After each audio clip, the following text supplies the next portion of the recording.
Hi friends, welcome to news pocket. మనందరికీ తెలుసు, దాదాపు ఒక నెల నుంచి ధర్మస్థల టెంపుల్ ఇష్యూ చాలా వివాదం నడుస్తోంది.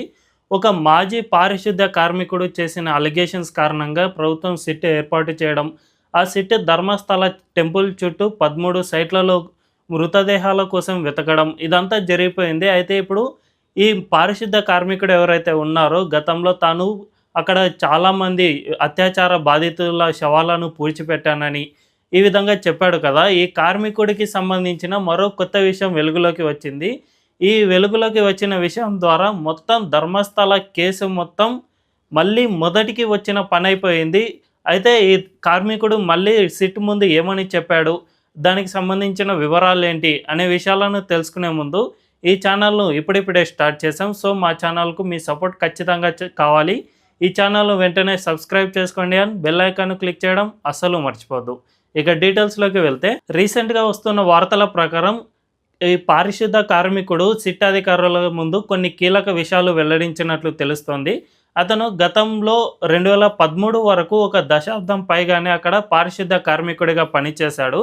ఆ టైంలో కొన్ని శవాలను అయితే పూడ్చిపెట్టిన మాట వాస్తవమే. కానీ ఆ శవాలను అప్పట్లో తాను లీగల్గానే పూడ్చిపెట్టానని, అవి ఇల్లీగల్గా పూడ్చిపెట్టినట్లు సిట్ ముందు చెప్పాలి అని కొంతమంది తనపై ఒత్తిడి తెచ్చినట్లు సిట్ ముందు వెల్లడించినట్లు వార్తలు వస్తూ ఉన్నాయి. అంటే ఒక బృందం అతన్ని 2023 నుంచి ఈ విధంగా ధర్మస్థల టెంపుల్పై ఫేక్ అలిగేషన్స్ చేయమని తనపై ఒత్తిడి తెచ్చారని, తాను తమిళనాడులో తన కుటుంబంతో సొంతంగా నివసిస్తున్న సమయంలో కొంతమంది తనను తరచూ వచ్చి వేధించే వాళ్ళని ఈ విధంగా ఫేక్ అలిగేషన్స్ చేయమని తనపై ఒత్తిడి తెస్తూ ఉన్నారు. అందుకే తాను ఈ విధంగా పోలీసుల ముందు వచ్చి కంప్లైంట్ ఇచ్చానని, దీనివల్ల ఇది ఇంత పెద్ద రాద్ధాంతం అయింది.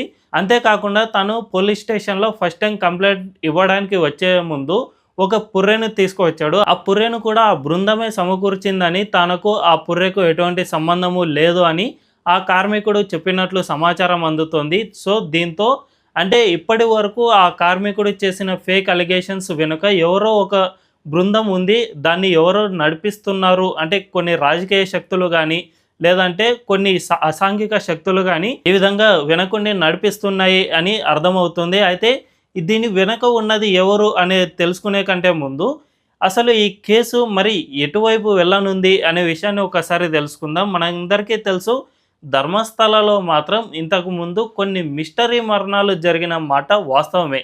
అక్కడ చాలామంది అంటే టెంపుల్కి వచ్చిన టూరిస్టులు కానీ, మహిళలు కానీ కొంతమంది అత్యాచారానికి గురై మిస్సింగ్ అయిన కేసులు చాలానే ఉన్నాయి. ఈ విధంగా సౌజన్య అనే అమ్మాయి ఒక ఆమె మిస్ అయింది. అంతేకాకుండా లోకల్గా ఉన్న పీపుల్లో కూడా కొంతమంది ఈ విధంగా మిస్ కావడం వల్ల ధర్మస్థలపై చాలా వరకు ఇటువంటి అలిగేషన్స్ ఉన్నాయి. మరి ఈ మిస్సింగ్ కేసుల వెనక ఉన్నది ఎవరు అని ఇప్పటికీ అనుమానమే. మనందరికీ తెలుసు, ఇక ఈ మిస్సింగ్ కేసుల నేపథ్యంలో ఇలా ఒక పారిశుద్ధ్య కార్మికుడు వచ్చి తాను గతంలో ఇక్కడ పనిచేశాను, తానే స్వయంగా కొన్ని నేత్రావతి నది ఒడ్డున కొన్ని శవాలను పూడ్చిపెట్టాను అని చెప్పడం వల్ల ఇక ఈ మిస్టరీ మరణాలకు ఒక కొలికి వస్తుంది అని అందరూ భావించారు. అయితే అందులో భాగంగానే ప్రభుత్వం కూడా సిట్ని ఏర్పాటు చేసింది. ఫస్ట్ ఈ అలిగేషన్స్ను ప్రభుత్వం పట్టించుకోలేదు, పోలీసులు కూడా లైట్ తీసుకున్నారు. కానీ ఆ తర్వాత సిట్ని అయితే ఏర్పాటు చేసింది. ఈ వివాదం పెద్ద ఎత్తున జరిగిన తర్వాత హ్యూమన్ రైట్స్ కమిషన్ ఇవన్నీ కూడా ఇందులో ఇన్వాల్వ్ అయ్యాయి. దీంతో సిట్ కూడా ఈ దర్యాప్తును ముమ్మరం చేసింది. దాదాపు 13 సైట్లలో సిట్ తవ్వకాలు జరిపింది. అక్కడ ఏమైనా హ్యూమన్కు సంబంధించిన స్కెల్టన్స్ కానీ, కొన్ని వస్తువులు ఏమైనా దొరుకుతాయని సిట్ తవ్వకాలు జరిపింది. ఇందులో కొన్ని చోట్ల 6th సైట్లో కొద్దిగా మేజర్గా ఎముకలు ఇలాంటివి దొరికాయి. అంతే తప్ప పెద్దగా ఏమీ ఎక్కడ దొరకలేదు. ఈ పలానా వ్యక్తి చెబుతున్నట్లు అక్కడ పదుల సంఖ్యలో కానీ, ఈ విధంగా పుర్రెలు కానీ, ఎముకలు కానీ పెద్ద ఎత్తున ఏమీ దొరకలేదు. దీంతో కొద్దిగా అనుమానం అయితే వచ్చింది, అంతే తప్ప. అయితే సిట్ దర్యాప్తులో కొన్ని కీలకమైన అంశాలు కూడా బయటకు వచ్చాయి. అవేమిటంటే, సిట్కు సంబంధించిన కొంతమంది వ్యక్తులు మఫ్టీలో ఈ విధంగా వెళ్ళి చుట్టుపక్కల గ్రామాల్లో వెళ్ళి ఆరా తీయగా ఇక్కడ సామూహిక హత్యలు జరిగిన మాట వాస్తవమే అని కొంతమంది ఒప్పుకున్నట్టు కూడా సమాచారం అందుతోంది. అంతేకాకుండా మరీ ముఖ్యంగా పోలీస్ స్టేషన్లలో మిస్సింగ్ కేసులు అనేటివి ఉంటాయి కదా, ఆ మిస్సింగ్ కేసులకు సంబంధించిన ఆధారాలు, రికార్డులు ఇటువంటి వాటన్నిటిని ప్రణాళికాబద్ధంగా నాశనం చేసినట్టు, అంటే లోకల్ మున్సిపాలిటీ ఇచ్చిన ఆదేశాల మేరకు ప్రణాళికాబద్ధంగా వీటిని నాశనం చేస్తున్నట్టు కూడా సిట్ గుర్తించింది. దీన్ని బట్టే అంటే జనరల్గా మిస్సింగ్ కేసు అనేది ఇప్పుడు సాల్వ్ కాకపోవచ్చు, కానీ ఇంకొక 20-30 ఇయర్స్ తర్వాత అయినా ఏదో ఒక విధంగా సాల్వ్ అయ్యే అవకాశం ఉంటుంది. కొన్ని చోట్ల దొరికే చిన్న లూప్ హోల్ ప్రకారం కూడా ఈ కొన్ని కేసులు సాల్వ్ అయ్యే అవకాశం ఉంటుంది.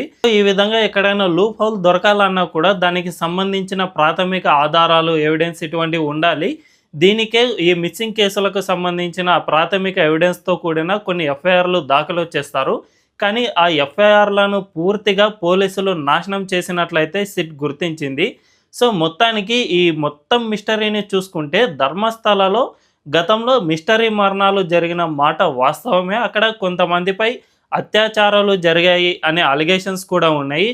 ఈ అలిగేషన్స్ నేపథ్యంలో ఈ పారిశుద్ధ్య కార్మికుడు వచ్చి తాను చాలామంది శవాలను పూడ్చిపెట్టానని చెబుతున్నాడు. అయితే అవి లీగల్గా పూడ్చిపెట్టాను, మొదట ఆ శవాలను తనతో బలవంతంగా పూడ్చిపెట్టించారని, వారిపై అత్యాచారాలు జరిగిన శవాలు కూడా తాను పూడ్చిపెట్టాను అని మొదట చెప్పగా, ఇప్పుడు మాత్రం మాట మారుస్తూ తాను వాటిని లీగల్గానే పూడ్చిపెట్టానని, ఎవరో కొంతమంది బృందం వచ్చి తనపై వాటన్నిటిని ఇల్లీగల్గా పూడ్చిపెట్టాను అని చెప్పడంతోనే నేను పోలీసులకు కంప్లైంట్ ఇచ్చానని, ఇది ఇంత పెద్ద వివాదం అవుతుంది అని అనుకోలేదు అని తాజాగా వెల్లడించినట్లు సమాచారం అందుతుంది. సో మొత్తానికైతే అక్కడ మిస్టరీ మరణాలు జరిగిన మాట వాస్తవమే, కానీ ఆ మరణాలకు జరిగిన కారకులు ఎవరు అనేది ఇప్పటికీ తేలకుండా అదొక మిస్టరీగానే మిగిలిపోయింది.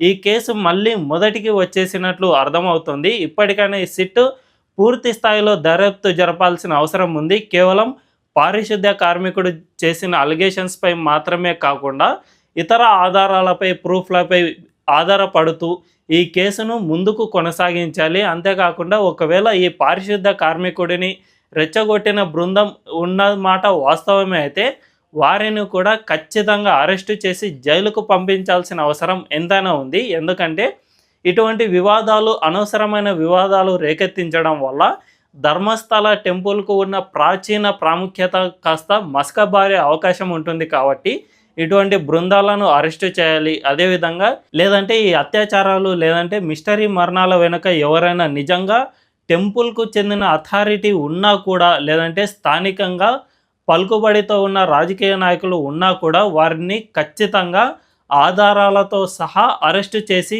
జైలుకు పంపించాల్సిన అవసరం ఎంతైనా ఉంది. అప్పుడే ఈ మిస్టరీ మరణాలకు ఎప్పుడైతే సొల్యూషన్ దొరుకుతుందో అప్పుడే ధర్మస్థల వైభవం, ప్రాచీన వైభవాన్ని మళ్ళీ పూర్వ వైభవానికి తీసుకువచ్చినట్లు అవుతుంది. అంతే తప్ప ఇప్పుడు ధర్మస్థలపై ఉన్న మరకను మాత్రం ఈ కేసును సాల్వ్ చేసినప్పుడే దొరుకుతుందంటారు నిపుణులు. మరి ఈ వీడియోపై మీ అభిప్రాయం ఏంటో కామెంట్లలో తెలియజేయండి. అండ్ మా ఛానల్ను ఇప్పుడిప్పుడే స్టార్ట్ చేసాం. సో వెంటనే మా ఛానల్ను సబ్స్క్రైబ్ చేసుకోండి అండ్ బెల్ ఐకాన్ను క్లిక్ చేయడం అస్సలు మర్చిపోవద్దు. Thank you.